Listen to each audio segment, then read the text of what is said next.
안녕하십니까. 토르갑니다.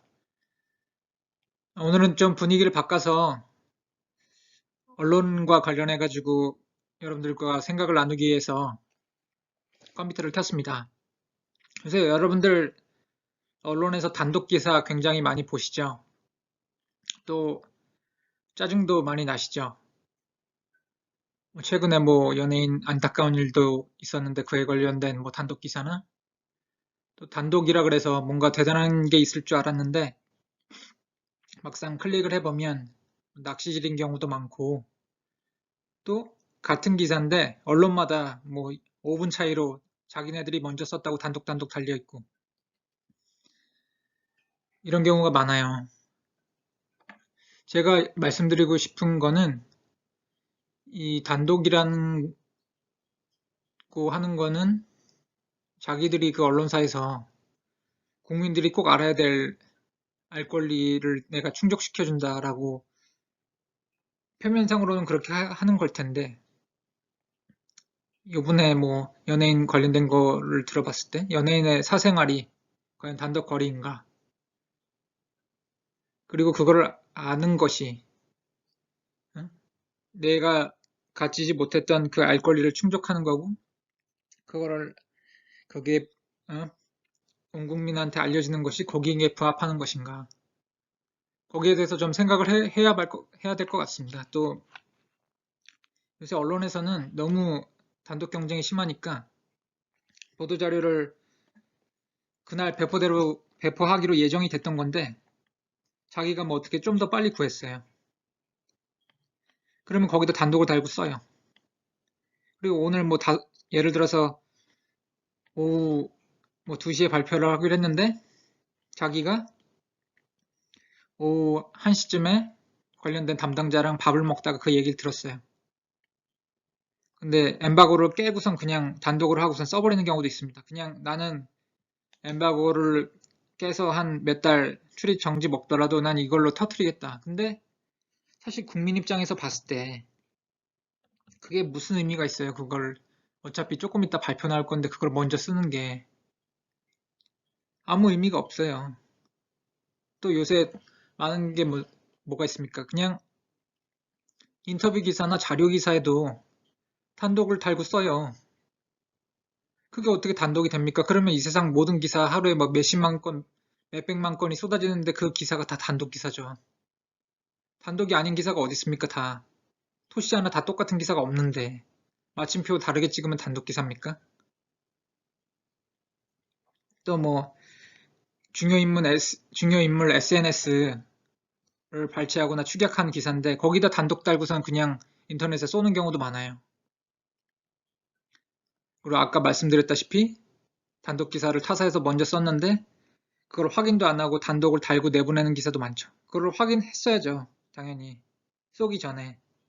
그리고 자기가 그걸 취재했더라도 하더라도 그걸 자기가 빨리 취재했다라고 생각을 하더라도 타사에서 단독을 썼으면 그냥 단독이란 걸 지우고 써야죠. 여러분들 이게 왜 이런 일이 발생하는 거라고 생각하세요? 일반적인 기업에서 그 경쟁 전략이 뭐가 있습니까? 본원적 경쟁 전략.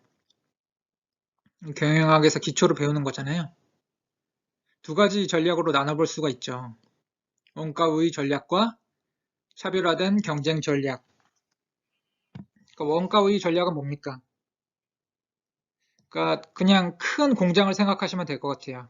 내가 큰 공장을 갖고 있고 거기서 업력이 오래돼가지고 R&D 능력도 뛰어나고 해서 국민들한테 그 소비자들한테 전하는 그 가격을 굉장히 싸게 공급을 하는 거죠. 내가 파는 물품을. 그래서 마켓 쉐어를 많이 먹고 내가 공장을 크게 질 수 있는 돈이 있고 하니까 이렇게 후발주자들은 도저히 따라올 수가 없는 거예요. 내가 이걸 먼저 다 선점해 버렸기 때문에 이 마켓 쉐어를. 그러니까 규모의 경제로 하는 거죠. 예를 들어서 삼성 바이오로직스가 송도에다가 엄청난 규모의 공장을 3개씩 짓고 앞으로도 5공장까지 짓는다고 하잖아요. 그렇게 그 삼성 바이오로직스는 그러니까 결국에는 매니팩처링 팩토리잖아요. 그렇게 자금력이 3조 이상 되는 그런 자금력이 있는 파마수리컬 컴퍼니가 없잖아요, 우리나라에. 그러니까 그렇게 아예 규모의 경제로 국내뿐만 아니라 전 세계의 그 캐파를 다 그냥 최고로 가져갈 수 있는 그런 정도의 이게 원가 우위 전략을 가져가기로 한 거죠. 삼성 바이오로직스는. 그러니까 예전에 생각했을 때, 그러니까 신문사로 예를 들면 옛날에 뭐 대형 언론사에서 이거 신문 구독하시면 뭐 다른 신문 뭐 하나 껴드릴게요. 이거 신문 구독하시면 뭐 우유 공짜로 드려요. 이거 신문 구독하시면 뭐 자전거 드려요 하면서 프로모션 같은 거 했었잖아요. 그런 게 결국에는 원가 우위 전략으로 했던 거죠. 그런 걸 공급하는 게 결국에는 소비자들한테 싸게 내 신문을 팔겠다는 거니까. 근데 지금은 이 원가 우위 전략이 신문사를 비롯해서 뭐 먹히지 않습니다. 왜냐? 신규 고객이 들어오지 않고 있어요, 지금 전혀. 그러니까 그 사람들한테, 그리고 사람들이 신문 기사를 뭘로 봅니까? 핸드폰, 스마트폰이랑 컴퓨터, 그리고 뭐 패드 그런 걸로 보잖아요. 그러니까 공짜로 본단 말이에요, 공짜로. 그러니까 싸게 이 신문 기사 싸게 읽으실 수 있게 해드릴게요. 이게 먹히지 않는 거예요, 지금. 이 전략 자체가. 언론사에서 그렇게 하겠다고 하면은 소비자 입장에서는 무슨 말 같지도 않은 소리야. 난 지금 공짜로 보고 있는데 이렇게 되는 거죠. 그렇다면은 언론사에서 차별화된 경쟁 전략을 쓸 수 있을까? 우리가 애플 아이폰을 대표적으로 경영학에서 배우는데 차별화된 경쟁 전략을 쓰는 그, 그 차별화의 대표적인 사례로 그러니까 아예 그냥 뛰어넘잖아요. 그냥 기존 상식을 이미지나 디자인을 완전 차별화하고 아예 자기들만의 모듈을 갖고 가서 다른 데는 아예 그 커넥트가 안 되게 해버리고 그 이 유저만 쓸 수 있는 그런 아예 세상을 구축해버리잖아요. 아이클라우드 뭐 이런 거를 통해서. 그러니까 여기 충성 고객들은 여기로 들어오는 거예요. 가격이 더 비싸더라도. 내가 이 아이폰을 쓰면 좀 더 내가 힙하고 내가 더 댄디하고 뭔가 좀 IT 쪽에서 내가 더 좀 있어 보이는 내가 좀 더 모더나이즈된 그 삶을 사는 좀 더 힙한 그런 사람이라는 거를 나타내 주는 거니까 내가 애플 뭐 아이패드나 그런 걸 사용하면 그러니까 더 기존 가격보다 더 비싼 가격을 내고도 이 사람들은 유입되는 겁니다. 그 전략을 스티브 잡스가 썼었고 그게 엄청난 대성공을 거둔 거죠. 근데 언론사에서는 이런 전략을 쓸 수가 없어요. 언론사에서는 가장 중요한 경영 자원이 기자인데 그리고 데스크들을 그냥 사람이거든요. 경영 전략이 사람밖에 없어요. 유일한 경영 자원이라는 게. 거기서 할 수 있는 거는 생각이 다 똑같아요. 다 명문대학교 나온 사람들이고 근데 언론사가 너무 많다는 거예요. 그러니까 국민들한테 공급되는 기사는 다 대동소이한데 다 비슷한 기사를 쏟아내니까 차별화도 안 되고 아예 그냥 질려버리는 거죠. 독자 입장에서는. 이게 뭐야. 그러니까 뭐 매체력이 있거나 신생 매체거나 물론 뭐 필력의 차이나 인맥의 차이 같은 게 당연히 존재하죠. 그런 게 어떻게 없을 수가 있겠습니까? 근데 결국에는 뭐 자료 기사나 이런 거 같은 경우에는 그냥 뭐 보도자료 이렇게 조금 더 윤문해가지고 더 매끄럽게 쓰고 거기다가 자기 시각 얹혀서 야마라고 하죠. 쓰는데 핵심 내용 자체는 핵심 팩트 자체에서는 차별화가 될 수가 없잖아요. 그러니까 지금 단독이라는 걸로 그냥 사람들 어? 더 포털에 더 높게 링크돼서 더 트래픽 유입하려고 그냥 그렇게 하는 거야. 이게 지금 참 안타까운 거죠. 언론에서. 이게 쓸 수 있는 경쟁 전략이라니. 지금 언론사가 맞이하고 있는 그 경영 환경이 뭐냐면 대체재 범람이 굉장히 심합니다. 아까 말씀드렸죠. 그 신규 소비자가 유입되지 않는다고. 그러니까 예전에 같은 경우에 언론이 처음 태동되고 했을 경우에는 신규 매체가 등장하고 하면 서로 시너지 효과가 나잖아요. 산업 내 경쟁이니까. 얘네가 뭐 A 시각을 제시하면 같은 사안에 대해서 B 회사가 뭐 이런 시각을 제시하고 하면서 팩트 파인딩을 하면서 점점 그 언론계 캐파가 점점 커져 나갈 수가 있었겠죠. 근데 지금 그 산업 주기 이론으로 봤을 때 언론은 지금 완전 하향기거든요. 그러니까 완전히 그냥 레드 오션이거든요. 그런데다가 대체제가 엄청난 대체제가 들었어요. 유튜브, 넷플릭스, 왓챠. 그러니까 사람들은 이미 활자를 해서 영상으로 넘어갔어요. 유튜브 뭐 이거 봤니? 너 이거 구독하니? 넷플릭스 너 이거 봤니? 집에서 뭐 봤니? 그러니까 이런 식으로 내가 그 플랫폼 안에 들어가 있지 않으면 왕따가 되는 거야. 그러니까 극단적으로 표현해서. 근데 언론에서 이렇게 표현합니까? 너 어제 무슨 일보 봤니? 이거 봤니? 아예 차별화가 안 되는데 무슨 뭐 매체력이 높은 데를 오래된 데를 보든 신생 매체 인터넷 기사를 보든 기사가 똑같은데 거의 대동소이한데 플랫폼 효과라는 게 있을 수가 없는 거야. 옛날 같은 경우에는 지하철에서 신문을 딱 펴서 보면 저 사람 좀 지식인이네. 저 사람 좀 시사에 대해 관심이 많은가 보네. 좀 있어 보인다. 이랬는데 이게 더 이상 먹히지가 않는 거예요.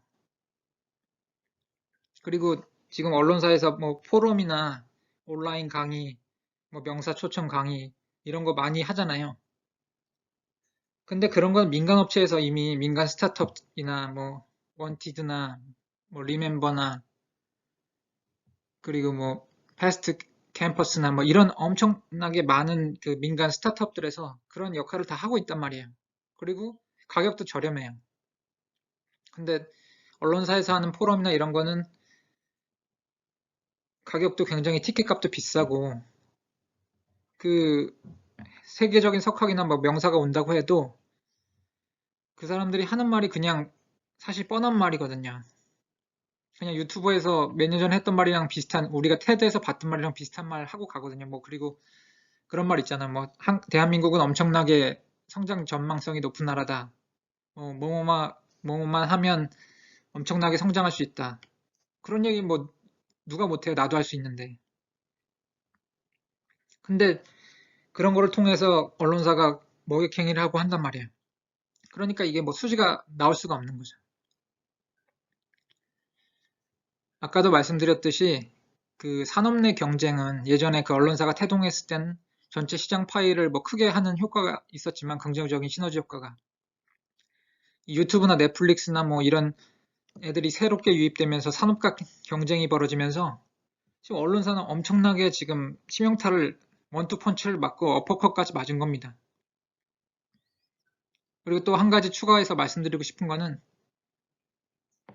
이미 언론사보다 우리 독자들과 국민들이 더 똑똑해요. 왜냐하면 언론사는 제3자잖아요. 그러니까 자기들이 직접 경험한 게 아닙니다. 누구의 말을 빌어서 그 얘기를 하잖아요. 교수나 뭐 정부 관계자나 물론 자기의 시각이 들어있죠 거기에. 근데 결국에는 누구의 멘트를 따가지고 거기다 집어넣잖아요. 근데 생각을 해보면 뭐 계몽주의적으로 자꾸 이렇게 가르치려고 하는 성향이 커요. 이렇게 해야 한다, 저렇게 해야 된다. 근데 이제 지금 뭐 대학교 안 나온 사람들이 어디 있습니까? 국민 중에 다 대학교 나오고 다 똑똑하고 다 자기 현역 분야에서 최대한 열심히 성실하게 살아가는 다 사람들이에요. 그러니까 그 사람들이 뭐 주식이나 부동산이나 예를 들어서 그런 분야에 있어서 기자들보다 그 현업에서 뛰시는 분들이 훨씬 똑똑해요. 그러니까 그 사람들의 멘트를 따가지고 하는 거고 그, 그 사람들의 입을 빌리기 위해서 포럼도 하고 그렇게 하는 거예요. 근데 국민들은 봤을 때 언론에서 자꾸 뭐 해라, 뭐 해야 한다 이런 식으로 가르치려고 하니까 이게 더 금방 질려버리는 거죠. 그런 컨텐츠에, 언론 컨텐츠에. 소비자들의 그 지적 수준이 상향 평준화됐다는 거죠. 예전에는 언론사에 처음 입사하면 중학생 수준으로 글을 써야 된다라고 했는데, 그러니까 중학생들이 읽었을 때도 편히 읽을 수 있는 수준의 글을 써야 된다고 했는데, 이제는 독자들의 수준이 너무 향상이 돼가지고 뎁스가 있게, 깊이가 있게 쓰지 않으면 독자들이 읽질 않아요. 자기는 해당 분야에서 완전히 다들 전문가고 완전 도사들이고 귀신들이기 때문에 깊이가 없는 기사는 독자들이 읽질 않는다고요. 그리고 아까도 말씀드렸다시피 소비자들이 언론 엑소더스가 시작된 지가 오래됐어요. 그러니까 페이스북, 브런치, 유튜브, 인스타그램 등을 통해서 기사를 소비하고 이게 뭐 물론 부작용도 있습니다. 자기들이 원하는 그 피드에 올라오는 기사만 봐서 이렇게 확증 편향이 생기기도 쉬워요. 그러니까 반대 의견도 분명히 있고 반대 사실도 분명히 있습니다. 근데 계속 자기가 원하는 기사만 봐서 거기에 대해서 확장 편향이 더 심각해지는 것도 있고, 하여튼간 이제 다시 돌아와서, 그러니까 특히 내가 모르는 분야가 있으면 유튜브를 통해서 이거 어떻게 고치지 하면 유튜브 검색하면 다 나오거든요. 그러니까 생활 밀착형으로 되는 거예요, 유튜브는.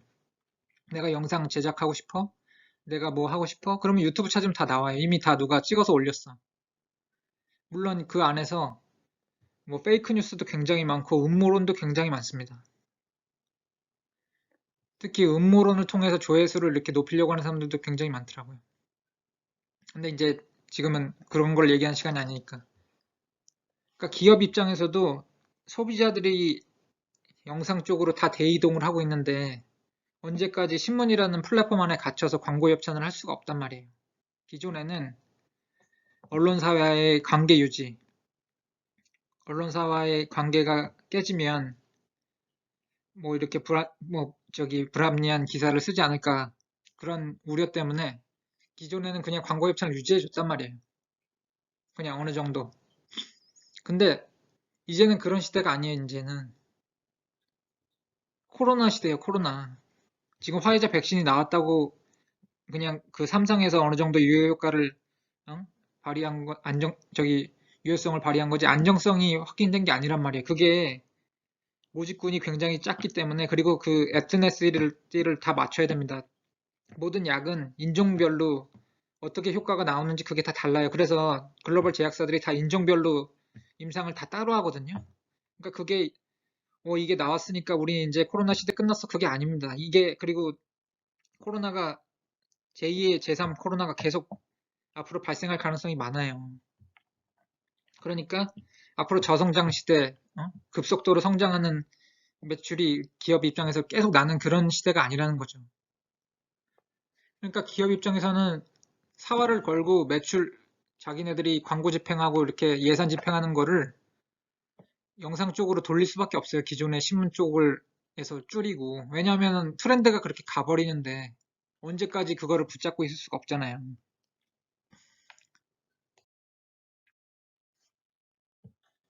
결국에는 이제 오늘의 결론은 언론은 경쟁사가 아니라 A 매체, B 매체가 아니라 결국에 고객을 만족시키는 컨텐츠를 만들어내야 된다는 거예요.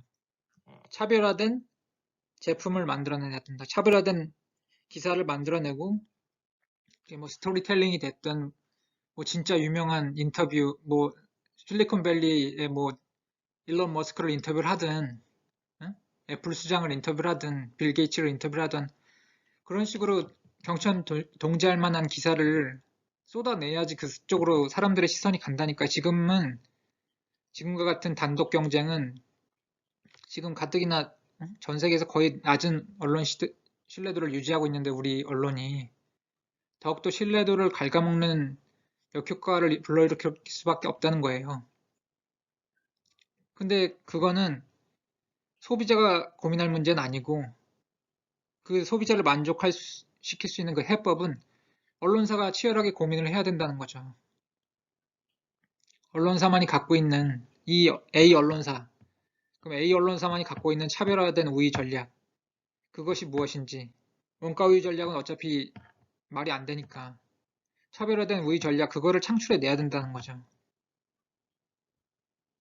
그것이 그 언론사가 살아남을 수 있는 결국에는 언론사도 회사니까 생존을 해야 되지 않습니까? 서바이벌 해야 되잖아요. 경쟁에서 도태되면은 어쩔 수 없이 문을 닫을 수밖에 없는 거고 그 차별화된 우위 전략을 언론사가 창출해내야 된다는 거죠. 이렇게 단독 경쟁을 벌일 게 아니라. 오늘 제 말씀 들어주셔서 감사하고요. 구독과 좋아요는 질 높은 컨텐츠를 만들어내는 힘이 됩니다. 감사합니다. 도로가였습니다.